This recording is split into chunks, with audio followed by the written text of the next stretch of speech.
예, 오늘 좀 본문이 좀 긴 말씀이지만 이 본문에 있는 말씀을 가지고 다니엘의 기도의 심정, 다니엘의 기도의 심정이라는 제목으로 하나님의 말씀을 증거하도록 하겠습니다. 어저께 우리가 큐티 본문 내용을 보면은 다니엘이 하나님 앞에 기도하는 내용이 나옵니다. 근데 오늘 본문도 계속해서 보면 다니엘이 하나님 앞에 기도하고 또 환상을 받는 내용이 계속해서 이어지는 내용이 나오고 있습니다.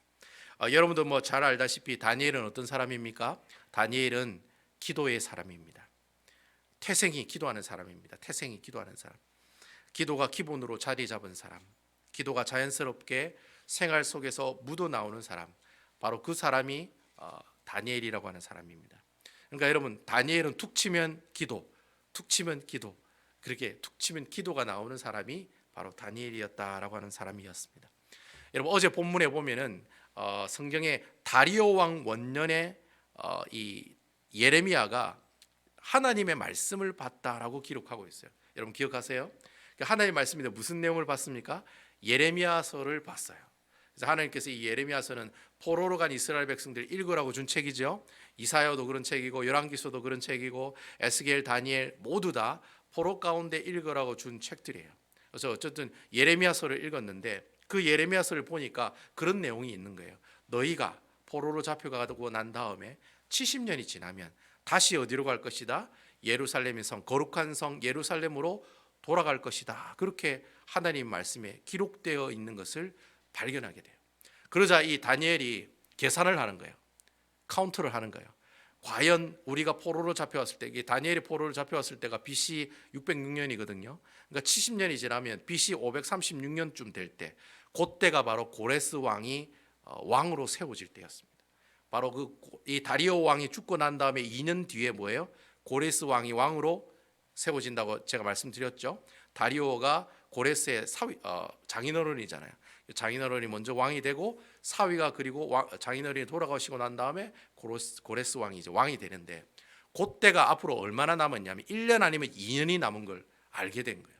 그러니까 다니엘이 내가 지금부터 1년과 2년이 지나면 어떻게 해요? 고레스가 왕이 되어서 야 너희들 다 고향으로 돌아가. 그렇게 이제 고레스 왕이 예루살렘으로 이스라엘 백성들을 돌아가게 하라는 명령을 내리게 된다는 사실을 알게 되었다라고 하는 것입니다. 근데 이 사실을 알고 다니엘이 뭘 하느냐? 기도를 하는 거예요. 그 기도의 내용이 다니엘서 9장 전체에 나오는 내용이에요. 기도하고 하나님 응답해 주시고 기도하고 하나님 응답해 주시고 그 내용이 다니엘서 9장에 나오는 말씀들이다라고 얘기하는 겁니다. 그때 보니까 다니엘이 어떻게 하나님 앞에 기도했습니까? 금식을 선포하고 베옷을 입고 그리고 죄를 머리에 덮어쓰고 하나님 앞에 어떻게 했다? 기도했다. 정말 간절하게 기도했다. 왜 기도했습니까?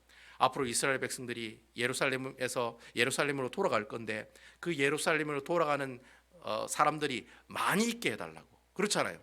여러분 이 다니엘이 지금 살고 있는 이 동네는 다 바벨론 포로로 잡아왔다가 1세대들은 다 돌아가셨어요. 지금 다니엘의 나이도 80이니까 그 대부분 자기 자녀들이 지금 살고 있을 거거든요. 그 자녀들한테 야 우리 다 같이 예루살렘으로 가자 하면은 따라올 아이들이 있겠습니까? 마찬가지예요. 미국 이민 생활하다가 야 자녀들에게 야 우리 이제 한국 돌아가서 살자 하면은 자녀들이 한국 돌아가겠어요? 안 돌아간다는 거예요. 왜 안 돌아가느냐? 여기가 말이 편하고 여기가 직장이 있는데 왜 한국을 가냐 이런 거죠. 그와 마찬가지예요. 다니엘도 그게 걱정이 되는 거예요. 예루살렘으로 돌아가는 게 하나님 뜻인데 그 뜻을 거절할 이스라엘 백성들을 생각하니까 너무 가슴이 아픈 거예요. 그래서 그가 급하게 하나님 앞에 어떻게 해요? 중보 기도를 하는 그 내용이 바로 9장 전체에 나오고 있는 내용들이다라고 하는 겁니다. 내용들이다라는 겁니다. 그래서 여러분 다니엘이 하나님 앞에 기도할 때 아까 제가 얘기했죠. 베옷을 입고 그리고 죄를 머리에 덮고 머리에 씌우고 그리고 금식을 선포하면서 하나님 앞에 기도하는데 여러분 이 다니엘이 이 세 가지 방법으로 기도하는데 이 세 가지가 다 영적인 뜻이 있습니다. 다니엘이 그냥 아무 생각 없이 기도해야지 하고 기도한 게 아니라는 거예요. 다 어떤 의미를 두고 하나님 앞에 기도했다는 거예요. 그래서 그가 베옷을 입고 기도했다는 뜻이 뭐냐 그러니까 여러분 이 베옷은 제사장들이 입는 옷들이에요. 제사장 여러분 그 성막 아시죠? 텐트 아시죠? 이스라엘 백성들 광야에 텐트를 짓잖아요. 성막을 짓잖아요. 지성소 성소가 나눠지고 대제사장이 1년에 한 번씩 어린 양의 피를 들고 꼭 들어가야 되고 그 회막 안에는 많은 제사장들이 순번을 따라서 들어와서 그 제사장 일을 감당할 때 입는 사람의 유니폼이 바로 베옷이었어요. 흰색 베옷이었어요. 그리고 흰색 베옷 허리띠를 두르고 흰색 베옷으로 만든 모자를 쓰고 어떻게 해요? 제사장의 사명을 감당했다라고 하는 거예요. 그런데 여러분 이 베옷은요 어떤 성질을 가지고 있냐면 사람 몸에 있는 땀을 잘 흡수해요. 그 하나님 다 의미가 있어서 베옷을 입혀서 성막에서 일을 하게 했다는 거죠. 왜냐하면 여러분 성막에서 일하는 제사장들이 아주 고상하고 엘레강스하고 아주 우아한 직업이었습니까? 절대로 그렇지 않다는 거예요. 여러분 제사장이 하는 일이 뭐예요? 소 잡는 거예요. 양 잡는 거예요. 아침에 일어나가지고 소 잡고 양 잡고 소 각 뜨고 각을 뜬다는 말이 뼈하고 살을 발라내잖아요. 그리고 그걸 또 태우고 또 그걸 또 삶아서 또 제사를 드리는 것도 있어요. 그러니까 큰 뚝에다가 또 물 떼야죠. 불 떼야죠. 그리고 여러분 소 잡고 양 잡으면 피 나오고 내장 나오고 똥 나오고 그런 것들 다 치워가지고 더 진 밖으로 나가가지고 그것도 버려야 되고. 그러니까 여러분 성막 안에서 일하는 제사장들은 이 완전 중노동을 하는 거예요. 중노동을 한다는 말이 무슨 말이에요? 몸에 뭐가 많이 나와요? 땀이 많이 난다는 거예요. 땀이 많이 나는 직업이니까 하나님께서 땀을 많이 흡수하라고 베옷을 입혀가지고 어떻게 해요? 그 일을 섬기게 하셨다는 거예요. 그런데 여러분 한번 잘 보세요. 우리가 교회 일을 해도 그렇잖아요. 우리 여러분 교회 일을 하다 보면 그런 마음이 들 때가 있습니다. 왜 교회 일은 나만 하냐고, 나만 청소하고 나만 와가지고 잔디 깎고 왜 나만 크리스마스 추리 장식하고 왜 나만 화장실 청소하고 왜 나만 하냐고 그렇게 생각하시는 분 우리 교회는 없겠지만은 혹여나 그런 분이 한 분 계실 수도 있다는 거예요. 그렇죠? 사람이란 게 그렇잖아요. 교회 일 열심히 하는 거 시작했다가 나중에는 왜 나만 해? 왜 저분은 왜 안 해? 그렇게 생각할 수 있다는 거예요. 마찬가지예요, 여러분. 제사장들도 그렇게 중노동을 하다 보면은 어떤 생각이 들까요? 그런 생각이 들 수가 있어요. 어떤 마음이 드느냐면은 야 김 제사장, 내가 오늘 말이야 양을 말이야 30마리를 잡았어. 완전 대박이야. 오늘 완전 오늘 기록 세웠어. 야, 나 이렇게 하나님 앞에 충성해. 난 정말 수고를 많이 했어. 자기 그 땀 흘린 양을 어떻게 해요? 사람들에게 자랑하는 그런 마음이 생길 수가 있다는 거예요. 그러면 결국에는 내가 수고하고 땀을 많이 흘렸다는 것을 어떻게 해요? 사람에게 자랑하는 교만한 마음이 생길까요? 안 생길까요? 생길 수가 있다는 거예요. 하나님께서 그런 땀을 흘려서 땀을 완전히 흡수하는 옷을 주신 이유가 거기 있는 거예요. 네가 성막에서 하나님 일을 하고 하나님 사역하고 교회 와서 헌신하고 청소하고 잔디 깎고 온갖 허들의 일 다 하는 것, 그거 네가 땀 흘리는 모습을 보고 네 스스로가 어떻게 혹시나 교만할까 싶어서 하나님께서 어떻게 해요? 땀을 감추게 하는 베옷을 그 사람들에게 입히셨다는 거예요. 결국에는 여러분 제사장들이 성막 안에서 일할 때는 절대 땀이 밖으로 나오는 모습을 보여줘서는 안 돼요. 왜냐하면 그 순간 어떻게 해요? 제사장이 하는 일이 온전히 하나님의 은혜로 일을 하는 것이 아니라 자기의 수고와 자기의 능력으로 일한다고 생각하는 교만한 마음이 들까 싶어서 그것조차도 하나님께서 원하지 않으셨다는 거예요. 그래서 제사장들에게 무슨 옷을 입혀요? 수많은 재료가 있는 옷이 있는데 꼭 베옷을 입혀서 일을 하게 했다는 거예요. 그런 의미가 있어요. 그러니까 베옷을 입었다는 말이 무슨 말이에요? 항상 겸손한 마음으로 온전히 하나님 주신 은혜로 내가 이 교회 사역을 감당하는 겁니다라는 고백이 담겨 있는 것이 베옷을 입힌 이유다라는 거예요. 그러니까 여러분 다니엘이 기도할 때 베옷을 입고 기도했다. 그게 무슨 뜻이겠어요? 하나님, 제가 주님 앞에 기도하러 나왔는데 이건 내가 기도하고 싶어서 나온 거 아닙니다. 전적으로 누구의 은혜입니다? 하나님의 은혜로 이곳에 나왔습니다. 그것을 영적으로 뜻하는 것이 베옷을 입고 하나님 앞에 나와서 기도하는 뜻의 의미가 거기 있는 거예요. 그러니까 여러분 이 다니엘이 지금 어떤 마음을 가지고 아주 겸손한 마음을, 저는 아무것도 아닙니다. 제가 주님 앞에 기도하러 나온 것, 내가 가지고 있는 능력, 뜻, 이런 거 가지고 내가 어떻게 해요? 하나님 앞에 기도하러 나온 것이 아닙니다. 전적 누구의 은혜로 나왔습니다? 하나님의 은혜로 기도의 자리에 나왔습니다 라고 고백하는 표현이 베옷을 입고 하나님 앞에 기도하러 나왔다는 거예요. 그게 다니엘이 기도했던 첫 번째 방법의 모습들이에요. 그리고 두 번째는 어떤 모습으로 기도했다고 해요? 죄를 머리에 덮었다고 해요. 이 죄를 머리에 덮었다는 말이 무슨 말이냐면 이 죄라는 것은 태운 것을 말하잖아요. 그러니까 내가 가지고 있는 이 죄를 발견하고 그 죄가 어떻게 해요? 빨리 없어지기를 원한다는 마음으로 주님 앞에 기도하는 마음으로 나왔다는 거예요. 그러니까 내가 죄를 지은 것이 발견이 돼가지고 그게 너무 애통하고 원통한 거예요. 애통하고 원통한 마음을 가지고 내가 주님 앞에 나왔습니다. 참회하는 마음으로 나왔습니다. 회개하는 마음으로 나왔습니다 라는 표현이 죄를 머리에 쓰고 죄 위에서 기도하는 모습들이라고 하는 거예요. 그러니까 여러분, 다윗이 바세바와 간음하고 난 다음에 나단 선지자가 와가지고 막 네가 왜 죄 짓냐고 그렇게 지적하니까 다윗이 어떻게 했습니까? 자신의 침상에서 자신의 죄를 하나님 앞에 고하면서 그 침상이 어떻게 해요? 자신의 눈물로 다 적셔질 정도로 하나님 앞에 통회하며 자복하며, 그 시편 51편에 보면 51편 1절에 보면 다윗이 그런 고백을 해요. 나의 하나님이여, 주의 인자심으로 나에게 무엇을 베풀어 주소서? 은혜를 베풀어 주십시오. 주의 긍휼하심으로 내 죄악을 지워 주세요.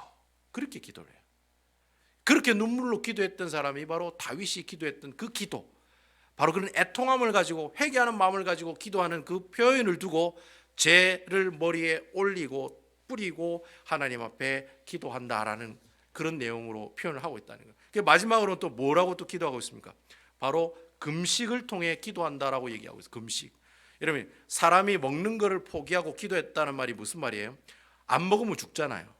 금식을 선포하고 기도했다는 말은 내 생명을 걸고 어떻게 해요? 하나님 앞에 기도해 나갔다는 거예요. 여러분, 사실 사람들이 기도하다 보면 그렇잖아요. 뒤돌아보잖아요. 아이고, 내가 혹시 가스불 끄고 나왔나? 내가 혹시 집에 혹시 내가 문은 잠그고 나왔나? 차 키는 내가 가지고 나왔나? 솔직히 그런 인간적인 근심과 걱정을 가지고 하나님 앞에 나오거든요. 여러분, 여러분들이 교회 나와서 저녁 기도회 때 교회 나와서 기도할 때 마귀가 역사를 할까요, 안 할까요? 마귀가 역사합니다. 사탄 마귀가 기도하는 걸 얼마나 싫어하는데요. 그러니까 여러분들 기도하려고 무릎 꿇는 그 순간부터 마귀가 역사하는 거예요. 근데 그때 여러분 뒤돌아보시면 안 돼요. 룻의 아내처럼 뒤돌아보시면 뭐가 돼요? 소금 기둥이 되는 거예요. 뒤돌아보지 마시고 누구만을 봐야 돼요? 오직 예수 그리스도, 오직 하나님만 바라보고 기도하는 자리에 나가야 된다는 거예요. 그러니까 여러분, 금식하며 기도하며 나간다는 뜻이 그거예요. 주님, 제가 다른 거 의지하지 않고 누구만 의지하고 하나님만 의지하고 하나님만 바라보고 어떻게 하겠다? 기도하는 자리에 나아가겠습니다 라는 고백이 바로 금식을 통해서 하나님 앞에 기도해 나가는 방법들이다. 그러니까 여러분, 다니엘이 기도할 때 이 세 가지의 방법을 가지며 무엇을 가지고 또 기도했냐면 세 가지의 심정을 가지고 기도했다는 거예요. 세 가지의 심정, 세 가지 방법으로 기도하는데 세 가지의 기도하는 심정, 자신의 마음을 가지고 기도했다는 거예요. 바로 그 첫 번째 심정이 바로 그거예요. 아까 제가 처음에 말씀드렸던 것처럼, 주님, 제가 이 기도의 자리에 나온 것은 내 뜻대로, 내 의지대로, 내 지혜와 내 명철로 나온 것이 절대로 아닙니다. 제가 하나님 앞에 무릎 꿇고 나온 이 자리는 오직 누구 때문에 나왔다? 하나님의 은혜 때문에 나왔다는 거예요. 바로 하나님의 은혜 때문에 나왔습니다. 예수님의 구원의 은혜 때문에 나왔습니다. 그 마음을 품고 다니엘이 나온 것이 바로 베옷을 입고 주님 앞에 기도한 모습이랑 같은 내용이라는 거예요. 그러니까 다윗의 첫 번째 기도의 심정이 그거예요. 주님, 제가요 기도하러 나온 자리는 전적으로 주님의 은혜입니다. 제가 잘나서 나온 거 아닙니다. 제가 시간이 있어서 기도하러 나온 거 아니고 누구한테 잘 보이려고 기도하러 나온 거 아닙니다. 내가 뭐 병이 있어가지고 기도하러 나온 거 아닙니다. 전적으로 누구 때문에? 하나님 때문에 나왔습니다. 그게 다니엘의 첫 번째 기도의 심정이라고 하는 거예요. 그 말씀이 지금 어디에 나와 있냐면 15절 말씀에 나와 있어요. 오늘 읽은 15절 말씀에 보시면, 강한 손으로 주의 백성을 애굽 땅에서 인도하여 내시고 오늘과 같이 명성을 얻으신 우리 주 하나님이여, 우리는 범죄하였고 악을 행하였나이다. 다니엘이 하나님께 기도하는데 기도했을 때 그 만난 하나님이 무슨 하나님이라고 얘기하고 있습니까? 출애굽하게 하신 하나님, 우리를 애굽에서 탈출하게 하신 구원의 하나님, 바로 그 구원의 하나님을 어떻게 하고 의지하고 다니엘이 지금 하나님 앞에 기도의 자리에 나왔다는 거예요. 여러분, 솔직히 깨놓고 이스라엘 백성들이 430년 동안 애굽에 종살이를 하는데 애굽에 탈출할 때 이스라엘 백성들이 뭐 한 게 있었습니까? 자신의 수고와 자신의 지혜와 자신의 땀과 자신의 능력, 자신의 명철을 가지고 사용하는 일이 있었습니까? 하나도 없었다는 거예요.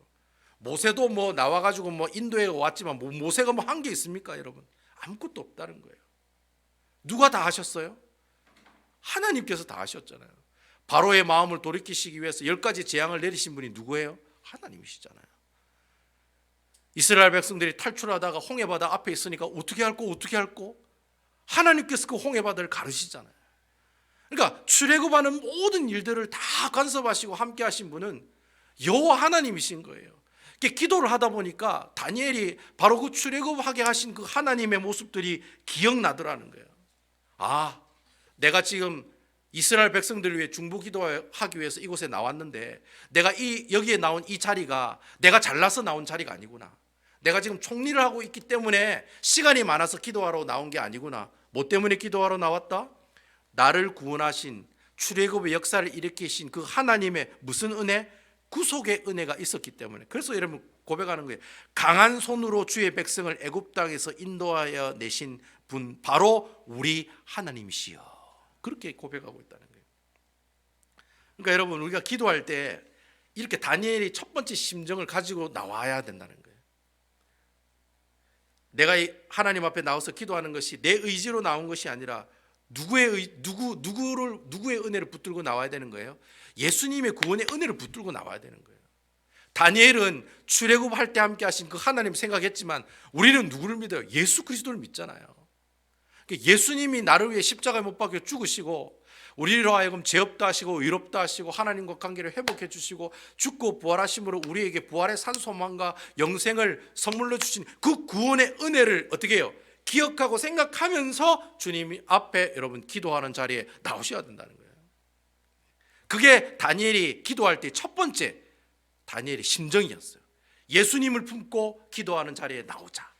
이게 바로 다니엘이 기도했던 첫 번째 심정이, 첫 번째 마음이. 그럼 두 번째 심정은 어떤 심정이냐? 두 번째는 그런 내용입니다. 두 번째 다니엘이 기도했던 심정은 주님, 제가 지금 민족의 죄를 참회하는 심정을 가지고 주님 앞에 나왔습니다. 회개하는 마음, 참회하는 마음을 가지고 기도합니다. 주님 용서해 주십시오. 바로 다니엘이 두 번째 했던 기도의 심정이 그거예요. 뭡니까? 16절과 17절 말씀에 나옵니다. 16절과 17절 말씀에 주여 구하옵나니 주는 주의 공의를 따라 주의 분노를 주의 성 예루살렘 거룩한 산에서 떠나게 하옵소서.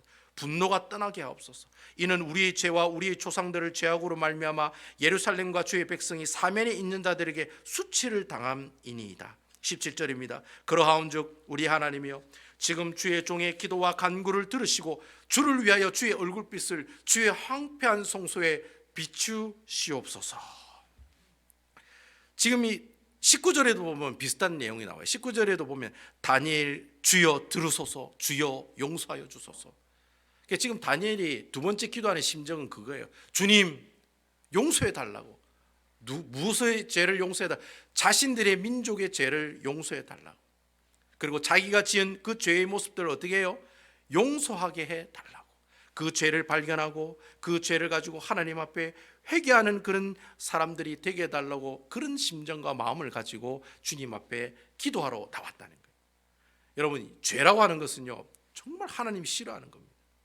여러분 신앙생활 하다가 뭐 말과 행동과 생각이 조금이라도 하나님 기뻐하지 않는 그런 죄를 지었을 때 하나님 그 죄 정말 싫어하세요. 작은 것도 싫어하세요. 누구를 시기하고 질투하고 때로 내 말로서 상처를 주고 행동으로 상처 주고 심지어는 생각으로 지은 죄도 하나님께서 싫어하신다. 왜 하나님께서 죄를 싫어하시느냐? 죄는 벽과 같은 거거든요. 죄는 벽과 같은 거기 때문에 내가 죄를 쌓으면 쌓을수록 그 벽이 점점 커지고 깊어지고 넓어지는 거예요. 그러면 내가 앞에 있는 하나님을 보지도 못하고 듣지도 못하고 만나지도 못하고 교제하지도 못한다는 거예요. 서로 어떻게 해요? 대화를 나누지를 못한다는 거예요. 그래서 여러분 하나님 앞에 나올 때, 하나님 앞에 기도하러 나올 때는 꼭 뭐가 있어야 돼요? 하나님, 내가 지은 죄를 발견하고 그 죄를 꼭 회개하는 모습이 있어야 된다는 거예요. 그래서 여러분들 우리가 여러분 기도로 배우셨겠지만 기도할 때 가장 먼저 무슨 기도를 합니까? 회개 기도를 하죠. 회개. 그 다음 감사 기도예요. 그리고 중보 기도, 그리고 간구 기도. 기도에 네 가지 종류가 있는데 제일 처음이 뭐예요? 회개 기도예요. repentance.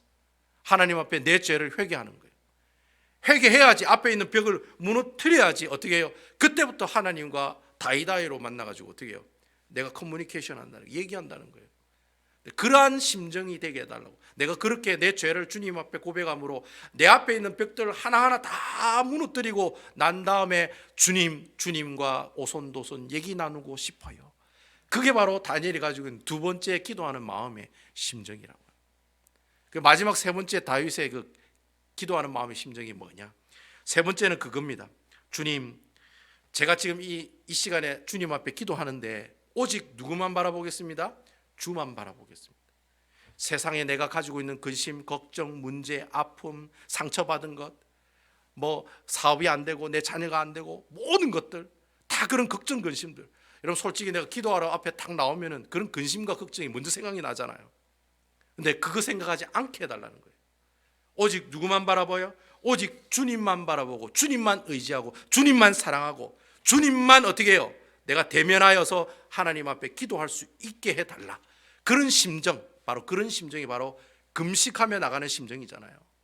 생명을 걸고 기도하는 그 심정, 바로 그 심정이 바로 다니엘이 기도했던 세 번째 기도의 심정이라고 하는 거예요. 그래서 여러분 18절 말씀에 한번 보세요.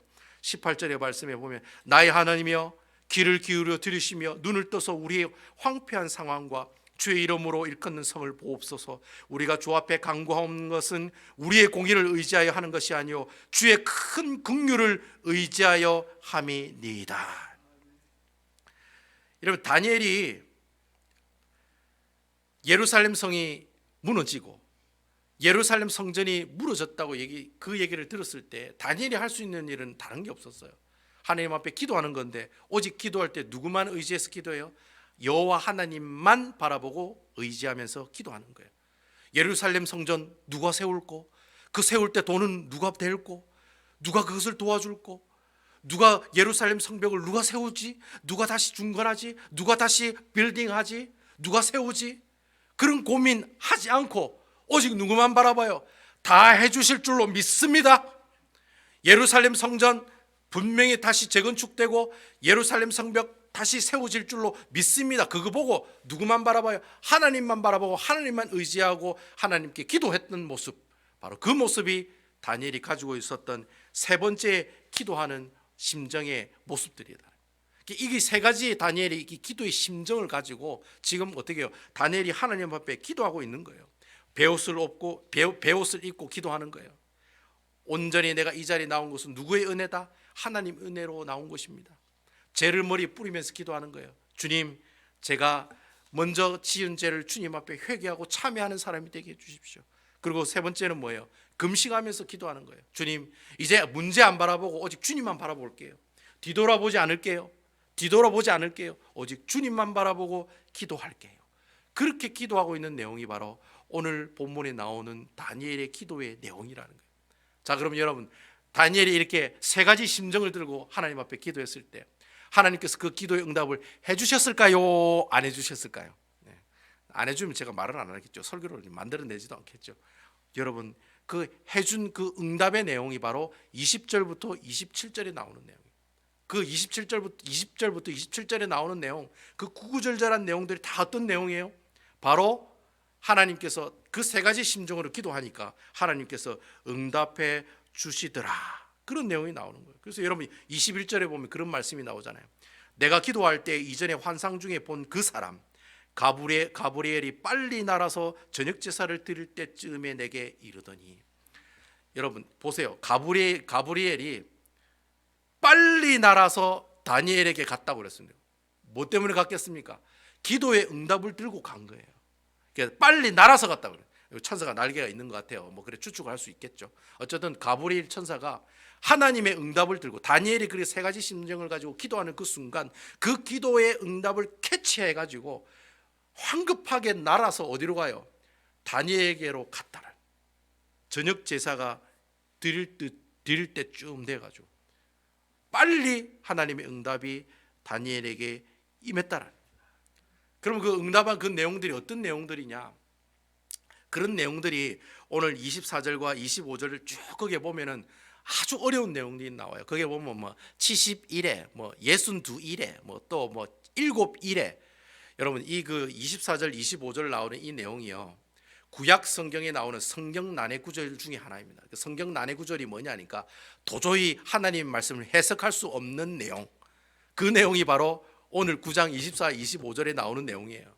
그래서 여러분 이걸 가지고 주석에 찾아보면은 별의별 내용들이 다 있습니다. 막 숫자 가지고 막 장난을 쳐요. 숫자 가지고 뭐 사실 1회라는 게 7일이라는 의미를 가지고 있거든요. 7일. 그러니까 70일에 7번이라고 이게 무슨 뜻이냐면 7번 1회가 어떻게 해요? 70번 있다는 거죠. 그러니까 77이 49. 그러니까 490년이 될 수도 있고 490달이 될 수도 있고 491이 될 수가 있어요. 이 1회라는 게 연이 될 수도 있고 달이 될 수도 있고 그리고 또 하루를 나타내는 단위가 될 수도 있거든요. 일단 뭐 하여튼 뭐 그렇게 490이 있고요. 오늘 또 보니까 62일에라고 돼 있잖아요. 62일에가 7번 돼 있다고 그랬잖아요. 그러니까 이게 계산을 해보면은 한 400 몇 번입니까? 434년? 한 434년 되거든요. 434년 뭐 그런 얘기가 나오고 한 일회라고 써요. 한 일회는 뭐예요? 바로 7일 또는 7년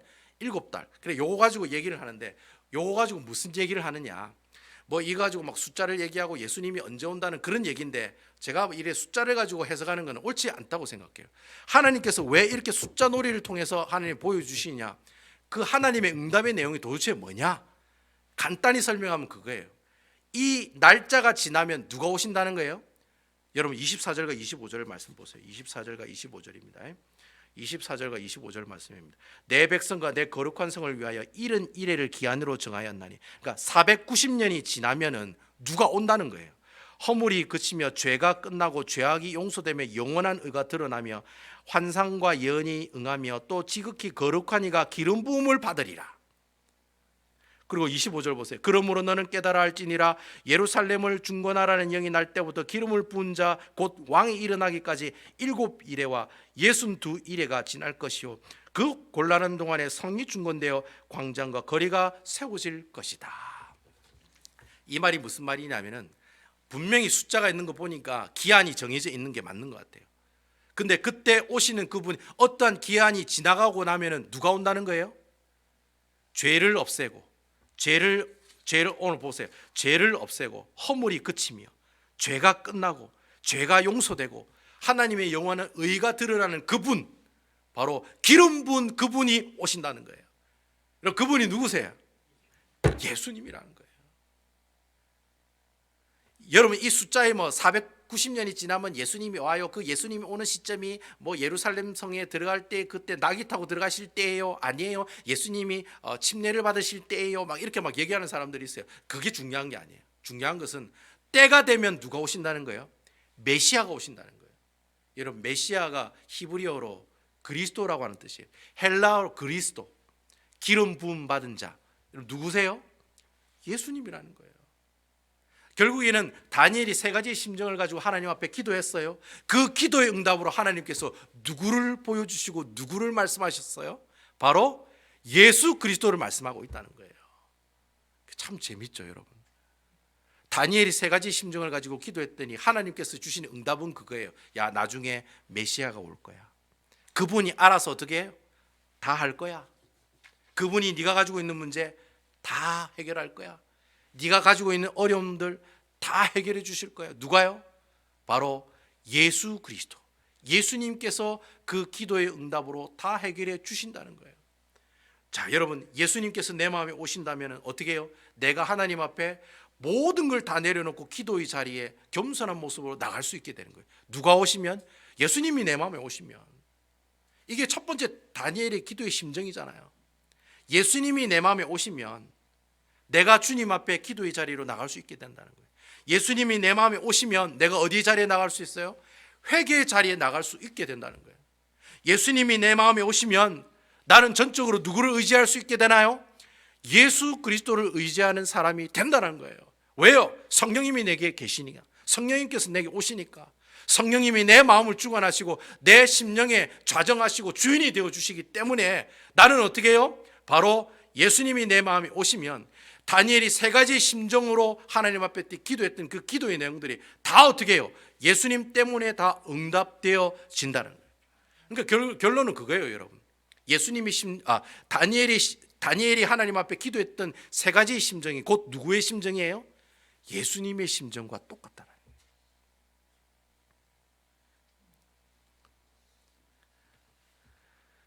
여러분, 내가 하나님 앞에 기도하는 자리에 나왔을 때, 회개하는 자리에 나왔을 때, 그리고 내가 아버지 하나님 모든 것을 주님만 바라보고 기도의 자리에 나왔을 때 그 모든 기도에 응답을 해주시는 분이 바로 누구이시냐? 예수 그리스도라고 하는 거예요.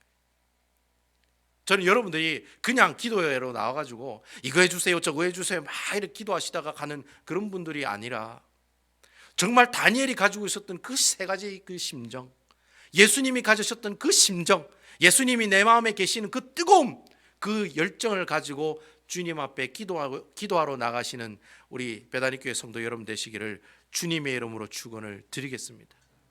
기도는 단순히 주님 앞에 무릎 꿇고 이거 해주세요 저거 해주세요가 아니라는 거예요. 기도는 예수님의 마음을 가지고 예수님의 마음을 들고 주님 앞에 나와서 기도하는 것이 하나님께서 기뻐하시는 기도의 모습이라는 거예요. 여러분, 다니엘의 심정, 즉 예수님의 심정을 가지고 기도하는 사람의 그 기도를 하나님이 응답해 주실까요? 안 해주실까요? 해주실까요? 안 해주실까요? 100% 해주신다는 거예요. 여러분, 아멘입니까? 그게 기도의 응답이라는 거예요. 그 기도의 응답 안 해주실 수가 없어요. 그럼 100% 응답이에요. 내가 하나님 예수님의 마음을 가지고 내가 이게 불러주신 분이 주님이십니다. 겸손한 모습으로 기도하고 내가 주님 앞에 나오는데 그 예수님의 마음을 가지고 회개하는 자리에 나오고 회개하고 참여하고 그리고 내가 예수님의 마음을 가지고 어떻게 해요? 모든 것 이 염려를 다 버리고 오직 주님만 바라보고 살아가겠습니다. 그리고 기도하고 그 기도하는 그 내용들 주님이 들으시고 왜 그 기도를 들어주시지 않겠어요? 들어주신다는 거예요. 오늘 성경에 있는 것처럼 딱 기간을 정해가지고 그 기간이 정해져 있다는 말이 무슨 말이에요? 정확하게 하나님께서 기도의 응답을 해주신다는 거예요. 그냥 두리뭉실하게 언젠가는 해주리라 그게 아니잖아요. 70일에 70번 7번 1회가 7일회가 지나면은 70번 7번 1회가 지나면 490년이 지나면은 누가 오신다는 거예요? 예수 그리스도의 메시아가 그리스도가 이 땅에 오신다는 거예요. 이 말은 100% 기도가 응답된다는 말하고 똥이란 말이라는 거예요. 아무쪼록 저는 여러분들이 이런 다니엘의 심정, 이 세 가지의 마음, 이것이 곧 예수님의 마음인데 그 마음이 회복하여서 하나님 앞에 무릎 꿇고 기도로 나가는 여러분들이 되었으면 좋겠습니다. 그래서 그렇게 기도했더니 하나님께서 이렇게 역사하셨습니다. 70번의 7번의 1회가 지나고 490년이 지난 다음에 메시아가 오셨듯이 100% 그 기도가 응답되었습니다. 그런 하나님의 놀라우신 간증, 그런 하나님께 영광 돌리는 찬양의 모습들이 바로 여러분들의 입술을 통해 전달되는 모습이 있기를 주님의 이름으로 축원드리겠습니다.